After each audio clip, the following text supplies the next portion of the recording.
Hello students, welcome to my YouTube channel. आज मैं आपके लिए एसी सर्किट चैप्टर का handwritten notes with textbook के जितने भी न्यूमेरिकल्स है उनका डिटेल सॉल्यूशन के साथ यहाँ पे मैंने ये नोट्स बनाया हुआ है।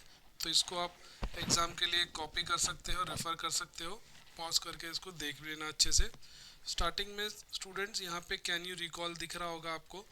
इसमें अबाउट जो प्रीवियस नॉलेज है, जैसे कि प्रीवियस चैप्टर से फैराडे का फर्स्ट लॉ क्या होता है, सेकंड लॉ क्या होता है, याद रखना है। दोनों लॉ बहुत बहुत इंपॉर्टेंट है, अच्छी तरीके से इसको याद करके जाना। उसके बाद इंड्यूस करंट एसी जनरेटर के बारे में पूछा गया है, तो ये एग्ज़ाम में तो नहीं पूछेगा लेकिन फर्स्ट लॉ सेकंड लॉ ज़रूर पूछेगा। उसके बाद इंट्रोडक्शन में आपको है अबाउट आरएमएस वैल्यूज़ दिया गया है। ठीक है, नया कंसेप्ट है, ऐड हुआ है, अर्लियर नहीं था। ठीक है, तो इसको एक बार जस्ट गो थ्रू कर लेना, उतना इंपॉर्टेंट नहीं है एग्जाम के लिए। बस इसके फॉर्मूलेज आपको याद रखने हैं, रूट मीन स्क्वायर के फॉर्मूलेज। ठीक है, यहाँ पे देखो नीचे है, मैं आपको दिखा देता हूँ। ठीक है, एच इक्वल्स टू देखो I square R M S upon into 2 पाई/ओमेगा। ठीक है, और E R M S equals to maximum E M F that is E not upon root 2। ऐसे ही I R M S equals to I not upon root 2। ठीक है, तो ये दोनों ही फॉर्मूले आपको इम्पोर्टेंट है एग्ज़ाम के लिए। अब इसके आगे देखिए है फेज़र। तो फेज़र क्या होता है, शॉर्ट नोट में आ सकता है, right a short note on phasor, वो आपको याद रखना है। ठीक है, डायग्राम के साथ 2 मार्क के लिए आ सकता है। उसके बाद है देखो different types of AC circuits. अब इसमें AC voltage applied to a resistor, ये 3 मार्क के लिए बोर्ड एग्जाम में आ चुका है एंड वापस भी आ सकता है। ठीक है, उसके बाद दिया है उसका फेज़र डायग्राम दिया है। ऐसे ही आपको इंडक्टर का भी दिया है, लोड जहाँ पे कॉइल रहेगा उसको हम इंडिकेट करते हैं एल से। तो इंडक्टर के लिए वहाँ पे आप किरचॉफ्स मतलब लेंज लॉ लगाओगे और फैराडे का भी लॉ उसमें अप्लाई करोगे। ठीक है, दोनों एक ही है, जैसे कि आप उसमें डिफर आपको पता ही है, सिर्फ माइनस साइन का है, लेंस ने इंडिकेट कर दिया था साइंस। तो यहाँ पे I equals to E not by omega L sine omega T minus पाई/2 हो जाएगा, या I equals to I not sine omega T minus पाई/2। ठीक है, यहाँ पे करंट लैग करता है। ठीक है, ये ज़्यादा इंपॉर्टेंट है, ये 3 मार्क के लिए तो टोटल आएगा ही पूरा, लेकिन इसमें आपको ये याद रखना है कि करंट लैग करता है इंडक्टिव सर्किट में और ईएमएफ लीड करता है। और जबकि पहले वाले रजिस्टिव सर्किट में क्या था, और इसके बाद कैपेसिटिव सर्किट है, देखो उसमें भी मैं बता देता हूँ क्या है। इसका याद रखना स्टूडेंट, फेजर डायग्राम और ये दोनों याद रखना है, ग्राफ वाला, ये एग्जाम में आता है। ठीक है, और पूरा डेरिवेशन भी 3 मार्क के लिए। और इसमें इंडक्टिव रिएक्टेंस का हमें फॉर्मूला पता है, XL equals to omega L, जो कि 2 पाई/एफ एल भी हो जाएगा। ठीक है, तो उसके बाद कैपेसिटिव सर्किट में आपको याद रखना है, कैपेसिटिव सर्किट में करंट लीड करता है और ईएमएफ लैग करता है। तो यही दोनों डिफरेंस है इंडक्टिव और कैपेसिटिव सर्किट में। तो ये भी 3 मार्क के लिए आपको आ सकता है। ठीक है, और इसका फेजर डायग्राम और कैपेसिटेंस का आपको याद रखना है, एक्स सी इक्वल्स टू 1/2 पाई/एफ सी। अब दोनों के बीच में अब रेजिस्टेंस और रिएक्टेंस के बीच में अभी तक कभी डिफरेंस बिटवीन पूछा नहीं गया है, बट सेफर साइड के लिए आप 2 मार्क के लिए इसको याद करके रखना। ठीक है, उसके बाद है एसी सर्किट विद एलसीआर।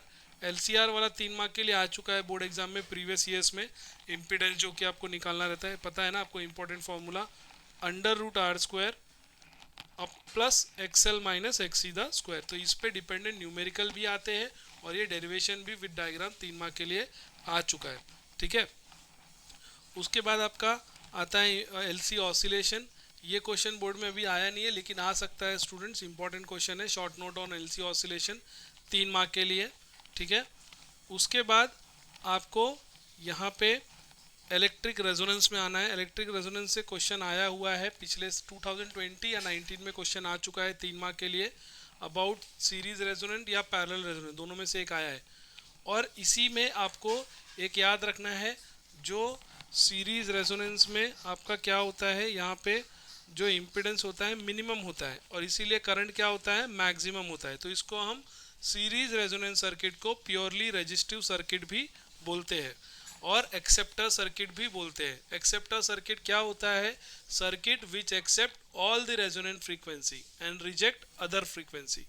वैसे ही आपका पैरेलल रेजोनेंस होता है, जहाँ पे इम्पीडेंस मैक्सिमम होता है और आपका रेजिस्टेंस क्या होता है, वो मिनिमम होता है।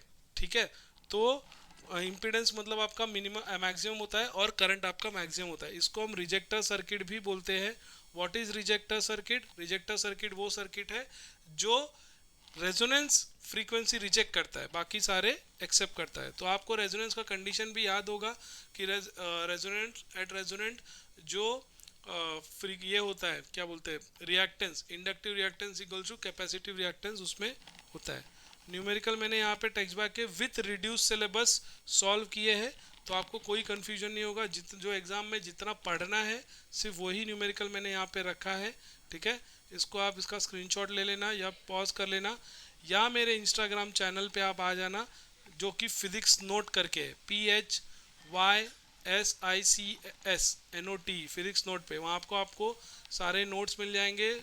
उसमें लर्निंग वीडियोस भी है, रील्स भी है जो आपको इम्पोर्टेंट रहेंगे, उसको आप गो थ्रू कर सकते हो। वहाँ पे मैंने नीट और जेई मेंस के भी नोट्स डाले हुए हैं और सीईटी के भी नोट्स डाले हुए हैं विद सॉल्यूशन, ठीक है। तो ये न्यूमेरिकल उसका है टचबैक का, महाराष्ट्र बोर्ड स्टेट बोर्ड का, विथ रिड्यूस सिलेबस। तो इसमें आपको कहीं जाना नहीं होगा, किसी गाइड में देखना नहीं पड़ेगा, आपको सारे इन्फॉर्मेशन यहीं से मिल जाएंगे। इसको आप स्लोली स्क्रॉल डाउन करके पॉज करके देख सकते हो, ठीक है। यहाँ पे देखो सारे टॉपिक पे न्यूमेरिकल है, प्रीवियस ईयर्स में आए हुए भी है। जैसे यहाँ पे रेजोनेंट फ्रीक्वेंसी पे है, बहुत इंपॉर्टेंट क्वेश्चन है, ठीक है, आता है हर बार, हर सेकेंड ईयर आया हुआ ही है, ठीक है। और इसके लास्ट में मैंने देखो फॉर्मूले भी इंपॉर्टेंट यहाँ पे रख दिए हैं, तो आपको फॉर्मूले ढूंढने भी नहीं पड़ेंगे कहीं से, आप सारे फॉर्मूले आपको यहीं से मिल जाएंगे, ठीक है। तो आई होप ये आपको पसंद आएगा। प्लीज़ चैनल को सब्सक्राइब कर देना। अगर आपको वीडियो अच्छा लग रहा हो, ऐसे ही वीडियो चाहिए तो आप प्लीज़ कमेंट भी कर देना, ठीक है। यही सारे नोट्स आपको चाहिए होंगे तो, ठीक है, अदर चैप्टर के भी। Thank you everyone.